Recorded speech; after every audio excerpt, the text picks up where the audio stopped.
Knowledge assimilation অর্থাৎ জ্ঞানের আত্মীকরণ, যেটা অত্যন্ত ইম্পর্টেন্ট কর্মজীবনে ঠিকঠাক প্রবেশ করার ক্ষেত্রে এবং কর্মজীবনে প্রবেশ করার পর টোটাল জীবন প্রবাহ ঠিকঠাক বজায় রাখার জন্য অত্যন্ত গুরুত্বপূর্ণ জ্ঞানের আত্মীকরণ।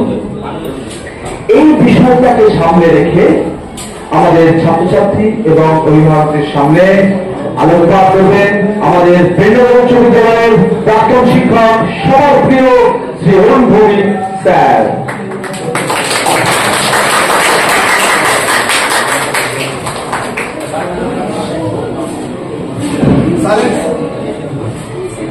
সঞ্চালক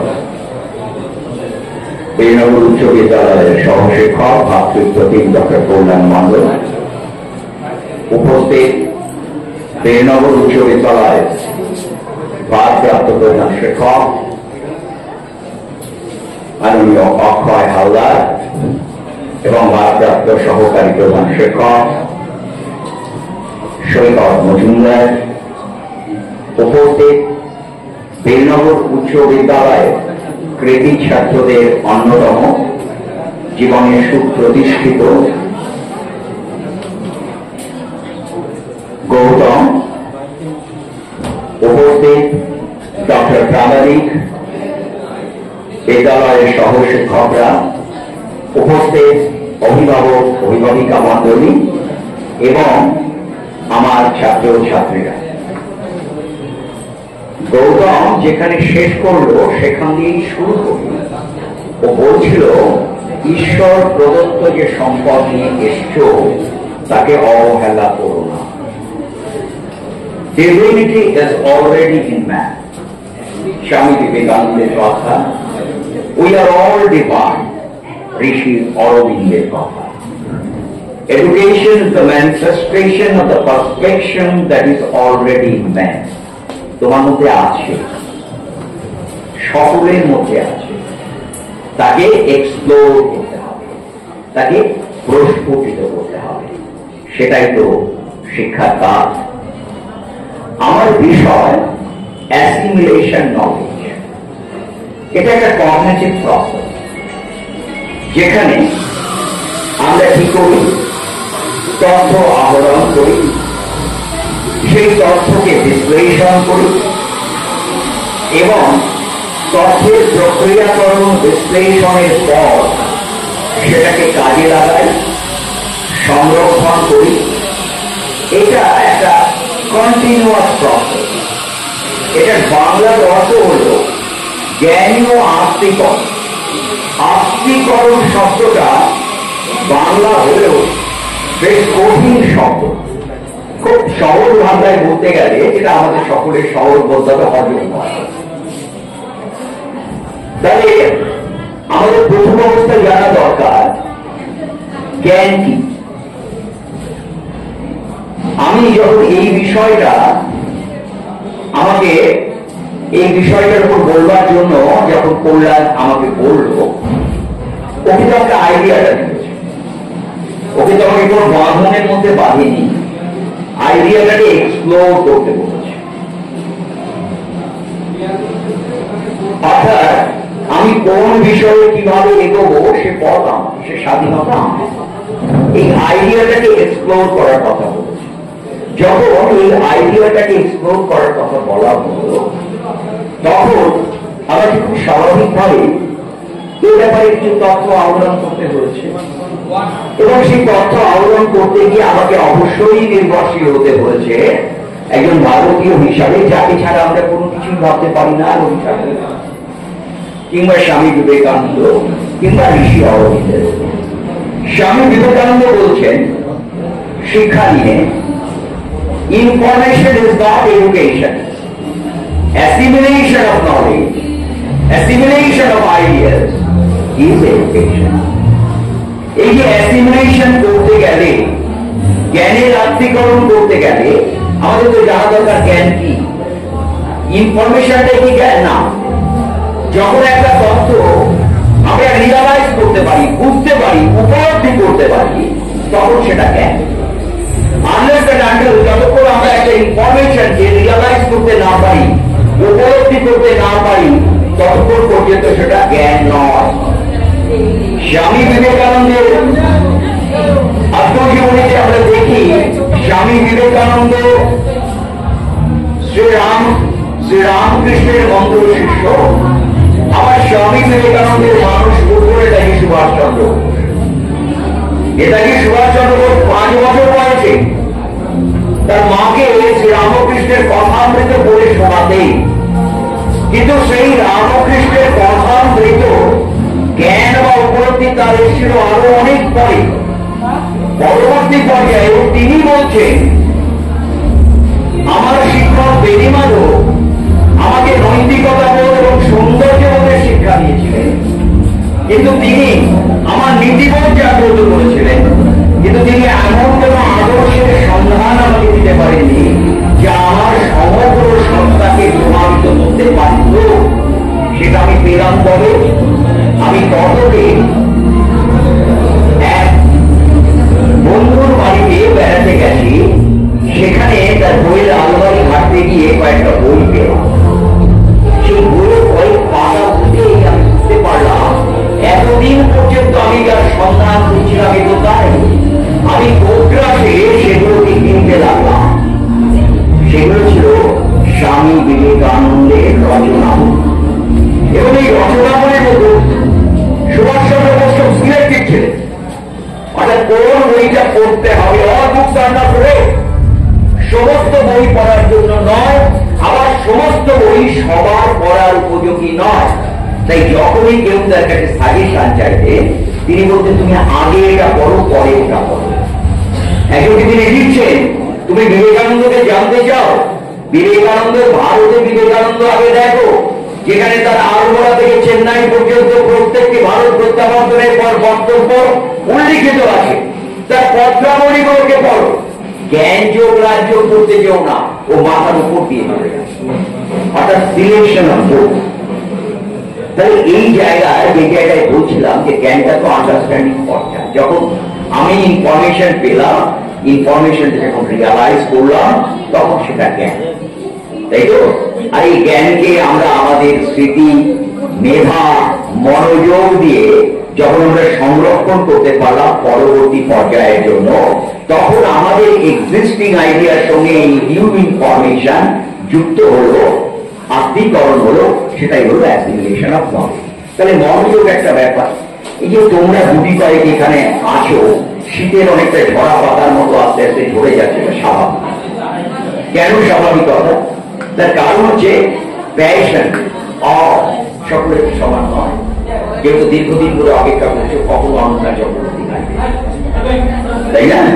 আবার কল্যাণবাবু একটা কঠিন বাঁধনে বেঁধে নিয়ে এসে আমাদেরই শিক্ষা ব্যবস্থার মতো তোমাদের এইরকম ভারী ভারী শব্দগুলো, আমরা যারা এসেছি আমাদের তো কাজটা আমাদের করে যেতে হবে, তোমরা আমাদের এখানে সংগঠিত করেছো, আমরা এটা নিয়ে চর্চা করতে হয়েছে, এবং সেটাকে এখানে উড়ে দিতে হবে, তোমাদেরকে বলতে হবে এটা আমাদের কাজ, এবং তোমাদেরকে ধরে এনে বেঁধে এনে বসানো হয়েছে, তোমরা অপেক্ষা করছো কখন বাঁধন মুক্তি করবে।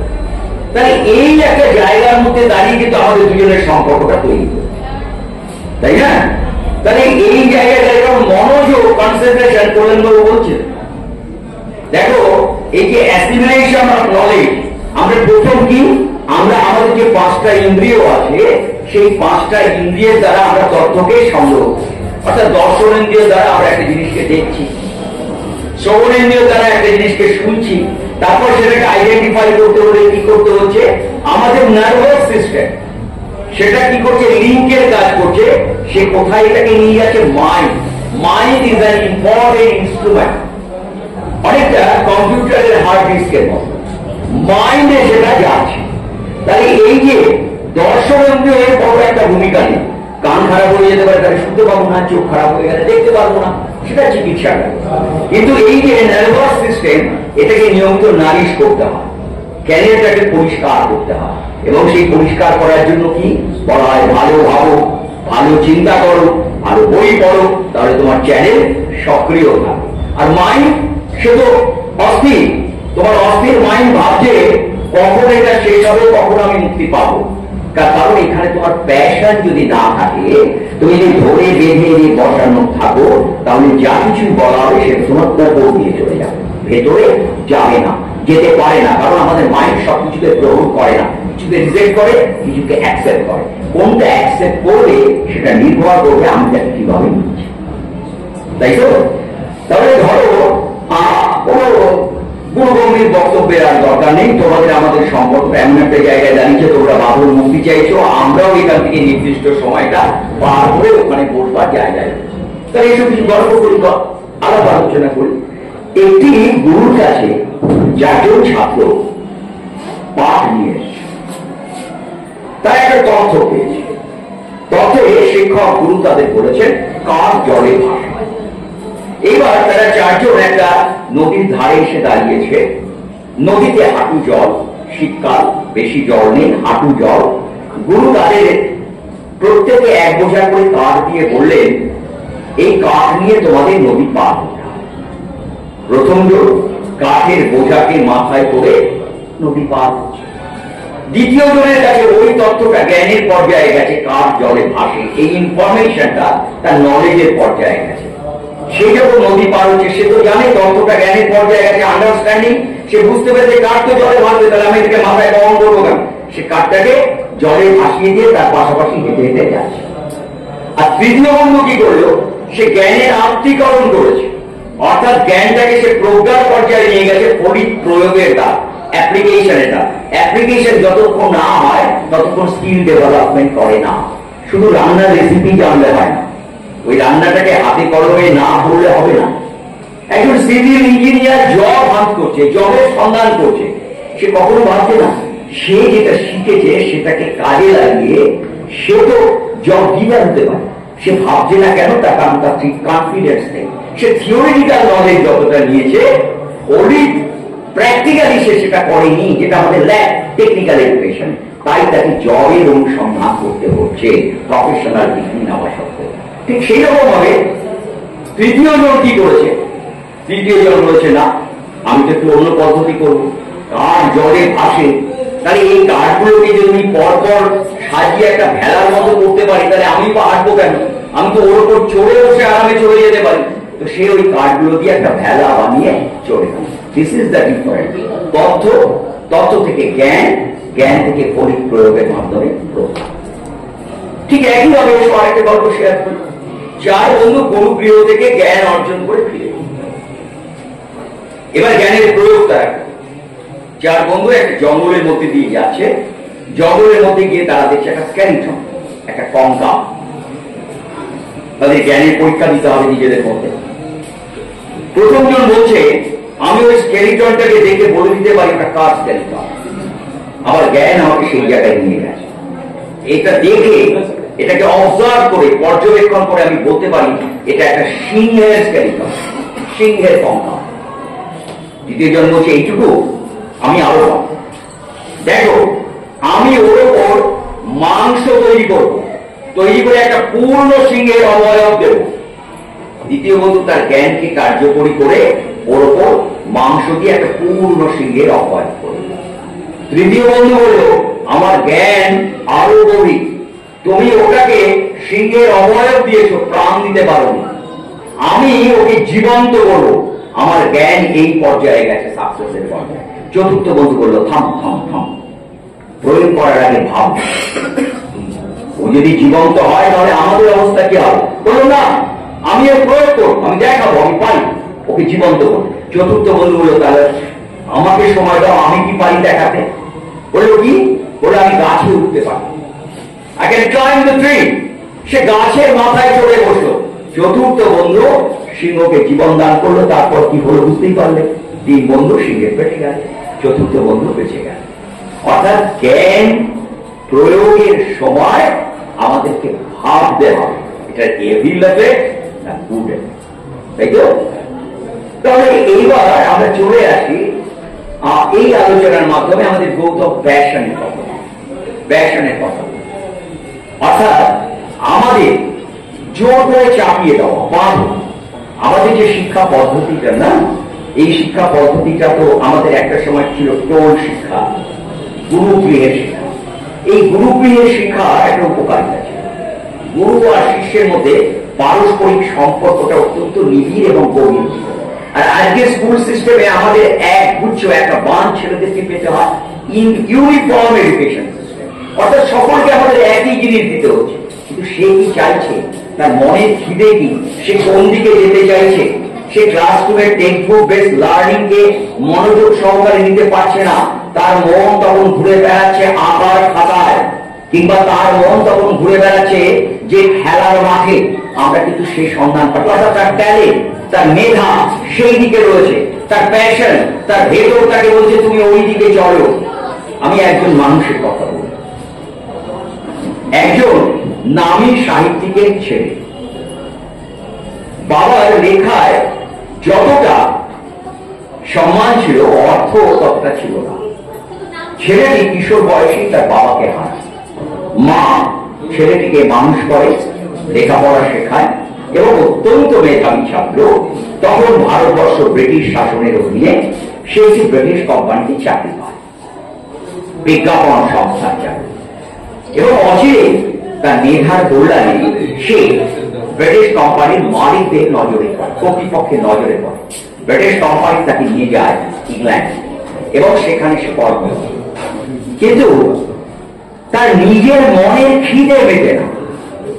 একটা নিরাপত্তা জীবন, যেটা গৌতম বলছিল, সার্ভিস মানে একটা প্যাকেজ, একটা স্যালারি, সম্পূর্ণ জীবন এবং জীবিকার ক্ষেত্রে একটা নিরাপত্তা। কিন্তু তখন তার মন অন্য কিছু ভাবছে, অন্য কিছু করতে চাইছে। এই দোটানার মধ্যে একদিন ছেলেটি ওই রকম ভালো প্যাকেজের চাকরি ছেড়ে দিয়ে দেশে ফিরে। মা বাবা দুঃখ পেলেন যে এইরকম একটা নিরাপদ চাকরি ছেড়ে দিয়ে তুই অনিশ্চয়তার মধ্যে কি করবি। ছেলেটি একটা ক্যামেরা নিয়ে বেরিয়ে ছবি, পশ্চিমবঙ্গ সরকারের কল্যাণে নির্মিত হলো তার প্রথম ছবি পথের মাঝারে। আমরা পেলাম সত্যজিৎ রায়। কি পেতাম? না হলে একজন ভালো বিজ্ঞাপন সংস্থার একজন ভালো আধিকারিক, কিংবা গৌতমের কথা সেও একজন সিইও হয়ে যেতে পারতো। কিন্তু আমরা তো সত্যজিৎ রায়কে পেতাম। একইভাবে উদয় শঙ্কর বিদেশে গিয়েছিল কলা বিভাগ নিয়ে পড়াশোনা করতে, ফিরে এলো নৃত্যশিল্পী। অর্থাৎ আমাদের প্রত্যেকের ভেতরের অন্তরাত্মা আমাদেরকে বোঝায়, জানায় এটা তোমার নয়, ও পথটা তোমার। কিন্তু আমরা অনিশ্চয়তার কথা ভেবে বাবা মা চাপিয়ে দেওয়া অবস্থার মধ্যে দাঁড়িয়ে, টেক্সট বুক বেস লার্নিং এর মধ্যে দাঁড়িয়ে আমরা হারিয়ে ফেলি আমাদের সেই প্রতিভাগুলোকে, যে প্রতিভাগুলো আমাদের মধ্যে ছিল, যার নারিশ করলে আমরা একদিন সম্পূর্ণভাবে প্রস্ফুটিত হতে পারতাম। তাহলে এই যে অ্যাসিমিলেশন অফ নলেজে কগনিটিভ প্রসেসে একটা গুরুত্বপূর্ণ জিনিস কি বলেছি ইন্দ্রিয়ের সাহায্যে আমরা তথ্য আহরণ করছি, পরবর্তীকালে আমরা নার্ভাস সিস্টেমের মধ্যে তাকে মাইন্ড হার্ড ডিস্কে পাঠাচ্ছি, তাই তো? তাহলে এখানে আমাদের একটা কনসেন্ট্রেশন বা একাগ্রতার দরকার, যে একাগ্রতার কথা কল্যাণবাবু বলছি। আচ্ছা, তোমরা তো সবাই রামায়ণ পড়েছো, মহাভারত পড়েছো না?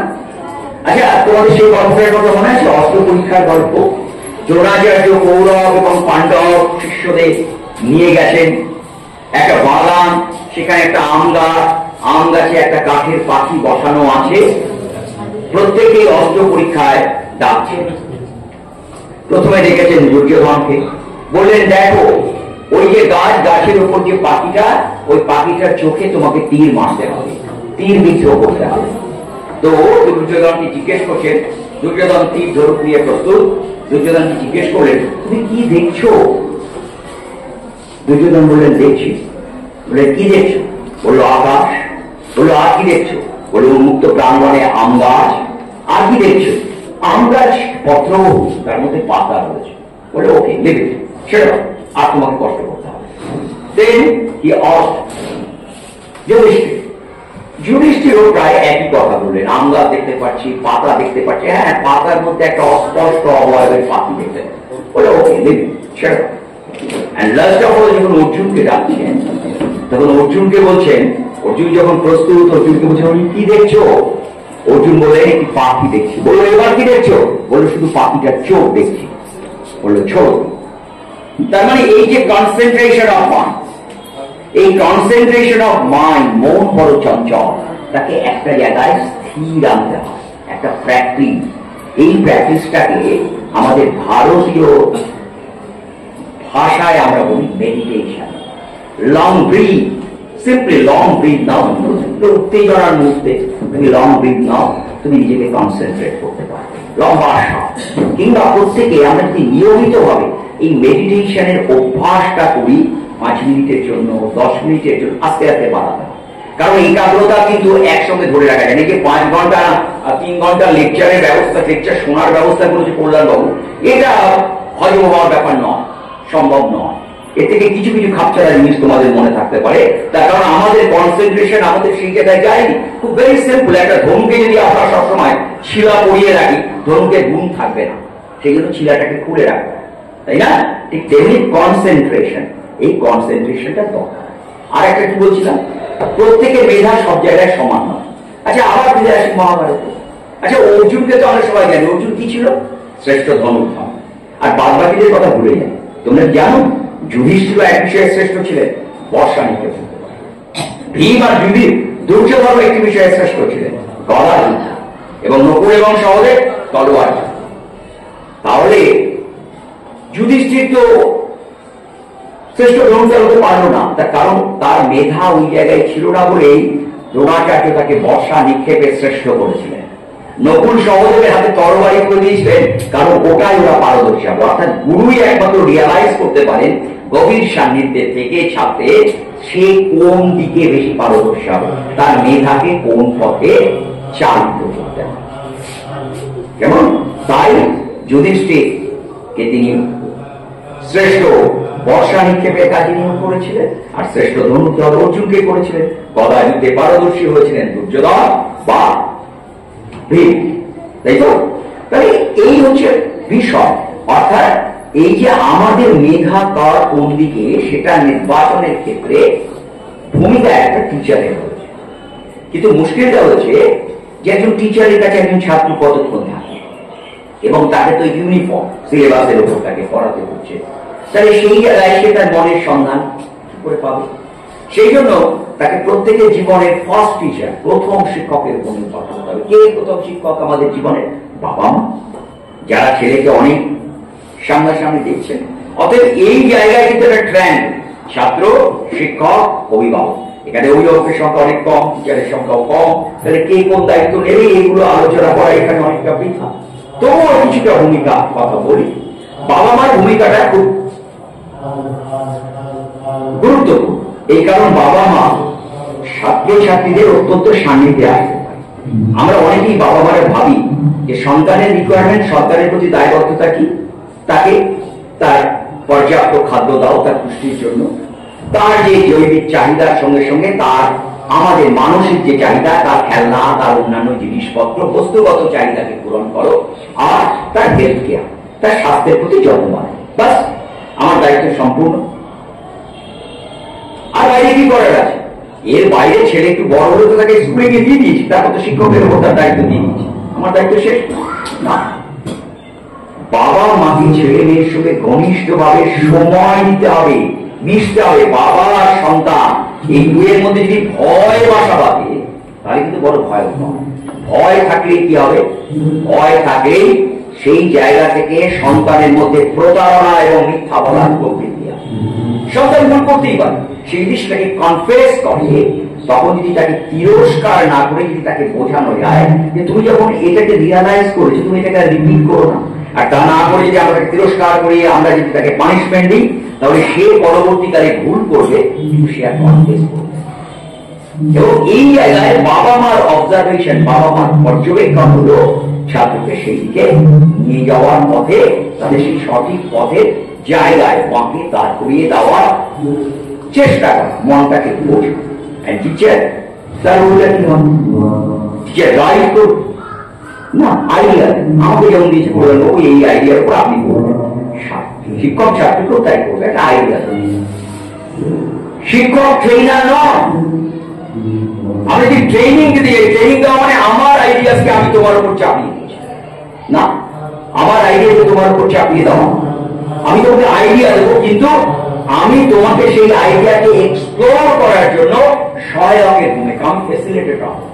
অর্থাৎ তোমাকে বলে দেবো তুমি এই আইডিয়াকে এক্সপ্লোর করতে তুমি আমাকে সাহায্য চাই, হ্যাঁ কি তুমি এই বইগুলোকে রেফারেন্স বইগুলোকে দেখতে পারো, সেখান থেকে তোমাকে কালেক্ট করতে হবে, তোমাকে জ্ঞান অর্জন করতে হবে। এবং সেটা যদি তুমি করো, তুমি যদি তার প্রয়োগ করতে পারো, তাহলেই তুমি যে জ্ঞানটাকে অর্জন করবে সেটা হলো অ্যাসিমিলেশন অফ নলেজ।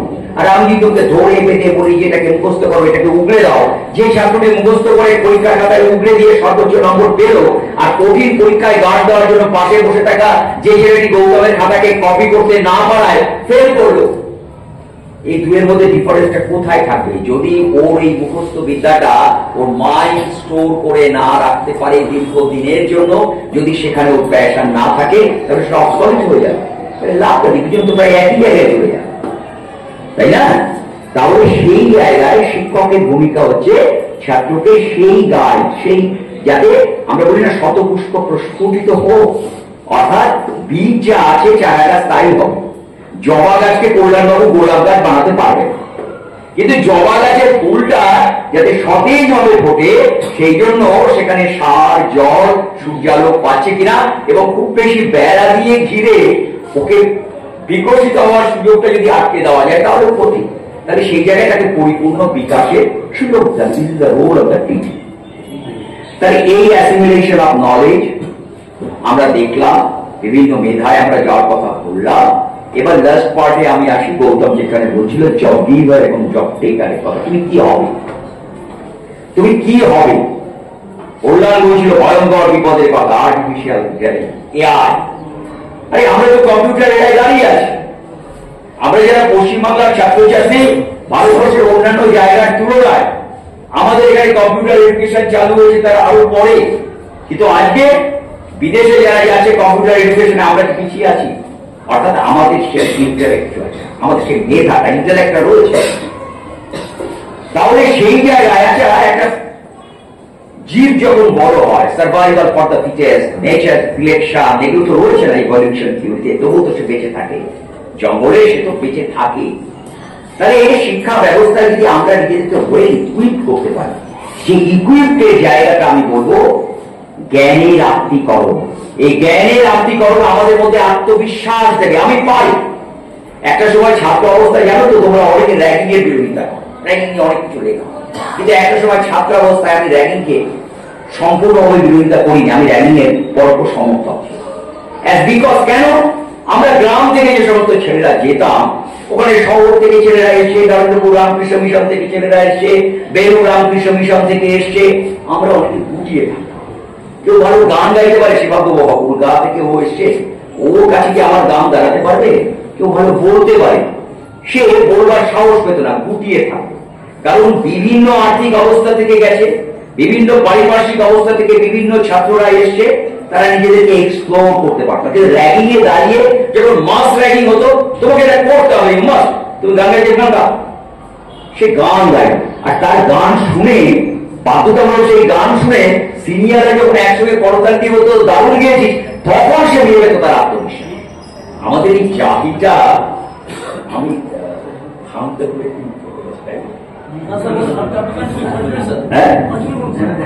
আমাদের এই জাতিটা মানে ইন্ডিভিজুয়াল জায়গায় আমাদের জাতিতে যাই। যেমন আমরা প্রায় ইংরেজি 200 বছর, আরো 400 বছর ধরে বিতর্কিত, প্রায় 600 বছর তো আমরা পড়াশোনার প্ল্যানিতে কাটিয়েছি। তার ফলে যারাই যারাই আমাদের রুল ওভার করেছে, তারাই আমাদের এটা বুঝিয়েছে তুমি কত দুর্বল, শিক্ষায় দুর্বল, জ্ঞানী দুর্লভ, অর্থাৎ একটা হীনমন্যতা আমাদের মধ্যে জন্ম নিয়েছিল। এবং সেই হীনমন্যতাকে এখনো আমরা পরিপূর্ণ কাটিয়ে উঠতে পারিনি। এই পরিপূর্ণ কাটিয়ে উঠতে না পারার ফলে জাতিগতভাবে আমাদের একটা হীনমন্যতা আছে, আমরা পারি না। ইন্ডিভিজুয়াল ভাবেও সেই হীনমন্যতা আমাদের গ্রাস করে, আমি হয়তো পারবো না। এই হীনমন্যতা যদি কাটিয়ে আমরা যদি আমাদের মধ্যে সেলফ কনফিডেন্স কে গ্রো করতে পারি, I shall not, I will, আমি পারবো, এই আত্মবিশ্বাস, এই ইচ্ছা শক্তি কিন্তু আমাদের এগিয়ে নিয়ে যাবে। তেষ্টায় ছাতি কেটে যাওয়া কাকটা অবশ্যই কলসির কানায়, কলসির জল ছিল তলানি, একটা একটা করে কুড়িয়ে নুড়ি কলসির ভেতর ফেলে চলেছিল কাকটা, তলানির জল উঠে এসেছিল কলসির কানায়, তেষ্টার জল পেয়ে বেঁচেছিল কাকটা। গল্পটা তো আমরা সবাই জানি। কিন্তু গল্পের ভেতর যে আসল কথার কাছে ইচ্ছা শক্তি, সেটার সন্ধান আমরা কজন রাখি? এই উইল ফোর্স কিন্তু আমাদের এগিয়ে নিয়ে যেতে পারে। এই জায়গায় আমাদের জাতি হীনমন্যতা সম্পর্কে এপিজে আব্দুল কালামের একটা সুন্দর অবজারভেশন আছে।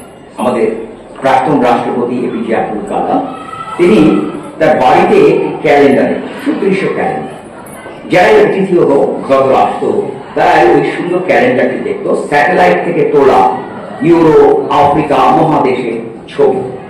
এবং এপিজে আব্দুল কালাম তাদের এই ক্যালেন্ডারটির কাছে নিয়ে গিয়ে বলতেন যে দেখো, এবং তারা দেখতেন যে ওটা একটা জার্মানির সংস্থা থেকে ছাপানো। তখন তিনি বলতেন দেখো, একটা জার্মানির সংস্থাটা প্রকাশ করছে। তখন ভারতীয়রা বাবা জানি হতো দারুণ দারুণ, জার্মানের পক্ষে এটা সম্ভব, ওরা সম্ভব। এবার এপিজে আব্দুল কালাম তাদেরকে আরো ক্যালেন্ডারের কাছে নিয়ে গিয়ে বলতেন দেখুন, ক্যালেন্ডারে ছোট ছোট করে কি লেখা আছে। জার্মান সংস্থাটা প্রকাশ করেছে, কিন্তু তারা স্বীকারোক্তি দিয়েছে যে ওটা ভারতীয় স্যাটেলাইট থেকে তোলা একটি ছবি, তাদের কল্যাণে তারা ওই ছবিটা পেয়েছে। ওরা হয়তো ভালোভাবে অবজার্ভ করে বলতো ও তাই তাই। অর্থাৎ এই যে হীনম আমরা পাই না, ওরা পায়। এই হীনমনতা আমাদের জাতিকে গ্রাস করছে। স্ববোধকে ফিরিয়ে আনা, স্ববোধ যতক্ষণ পর্যন্ত আমরা ফিরিয়ে না আনতে পারবো এবং সেই ইচ্ছা শক্তির দ্বারা আমরা পাই এই বোধ, স্ববোধ যতক্ষণ পর্যন্ত আমরা না আনতে পারবো ততক্ষণ অনেক কিছু থেকেই আমরা নিজেদেরকে গুটিয়ে রাখবো, আমরা পারবো না, আমরা হেরে যাবো। তো এখন এই কেরিয়ার অ্যাডভান্সমেন্টে আমরা কে কোন পথ খুঁজে নেব, এইটাও তো আমাদের প্যাশনের ব্যাপার। আমি কি করতে চাই? এন্টারপ্রেনারশিপ না আমি জব ক্রিয়েটার হবো না জব গিভার? বিল গেটস পৃথিবীর মধ্যে অন্যতম ধনবান ব্যক্তি একটি ইন্টারভিউ করছে। আমাদের ক্লাসে ওনা ফার্স্ট ওয়াচ, কোন বিষয়ে উনি সেকেন্ড হয়, সবাই ওকে অ্যাপ্রিশিয়েট করে। কোন বিষয়ে আমরা ওকে সেকেন্ড হতে দেখি। কোন টিচার যখনই প্রশ্ন করতো ও সবার আগে দাঁড়িয়ে সঠিক উত্তরটা সাংবাদিক আপনি বলেন আমি তো ব্যাক বেঞ্চার, আমার কাছে অব্দি প্রশ্ন এসে পৌঁছে। ও বিড়ম্বনায় আমাকে পড়তে হয় অধিকাংশ সময়।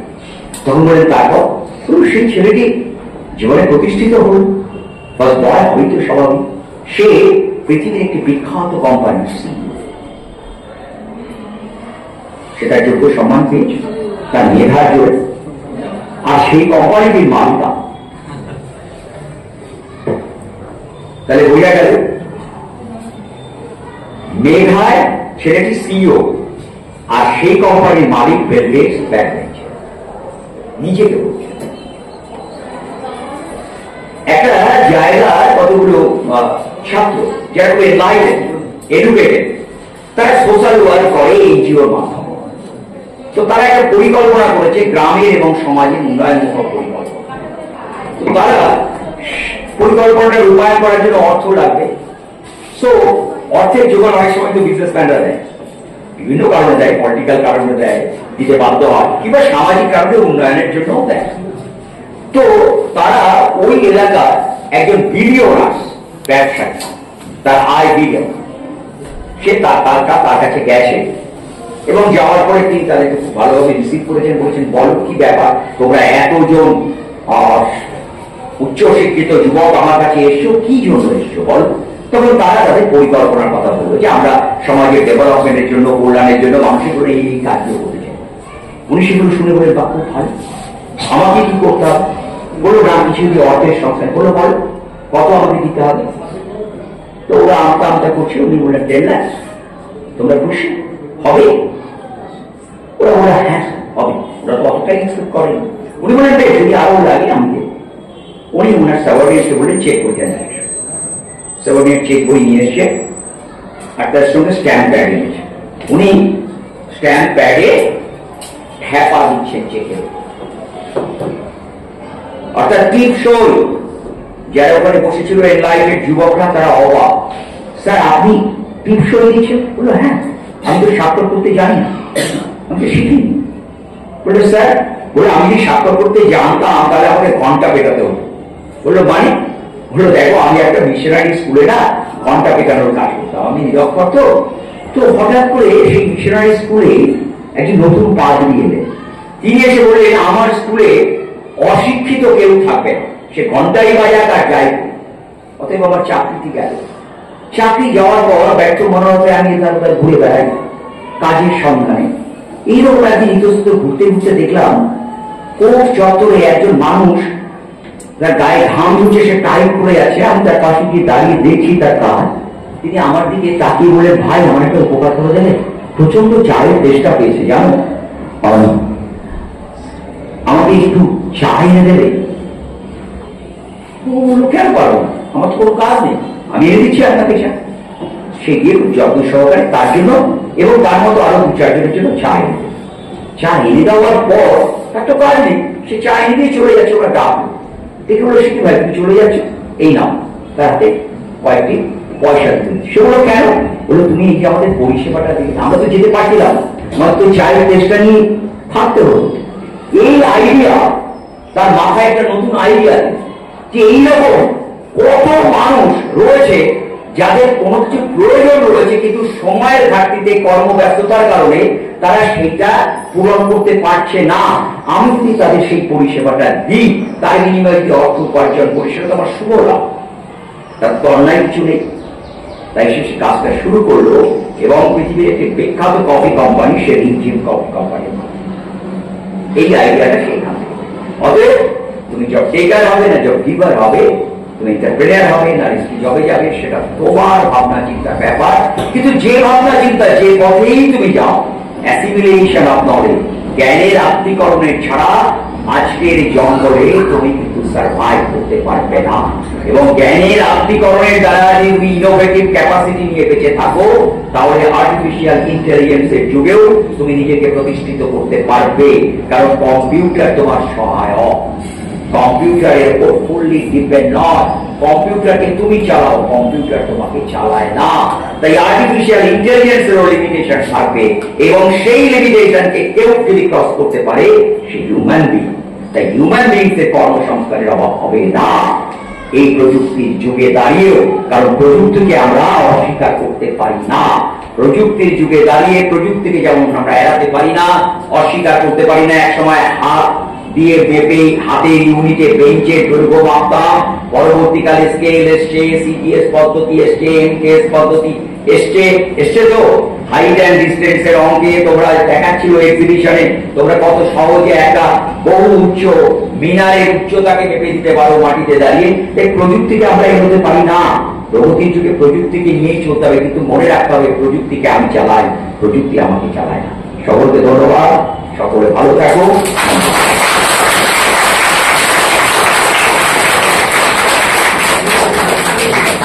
ধন্যবাদ আমি দেবো না, আমি মন্ত্র বলতে হয়ে টোটাল স্পিচটা শুনলাম, আপনারা নিশ্চয় শুনলেন। স্যারের জায়গাটা ছাপিয়ে গেছেন। আমরা স্যারের কাছ থেকে যেটুকু আশা করেছিলাম তার থেকে অনেক বেশি কিছু পেয়েছি। আমি আমার প্রান্তীয় ছাত্রছাত্রীদের বলবো, তোমরা স্যারের কথাগুলো মনে রেখো, আজীবন মনে রেখো। সত্যি কথা, আর্টিফিশিয়াল ইন্টেলিজেন্সের আইকিউ যদি 200 টপকে যায়, তাহলে কিন্তু তাকে নিয়ন্ত্রণ করবে মানুষ, এটা ভুলে যেও না। আর তোমাদের স্কিল ডেভেলপমেন্ট করতেই হবে।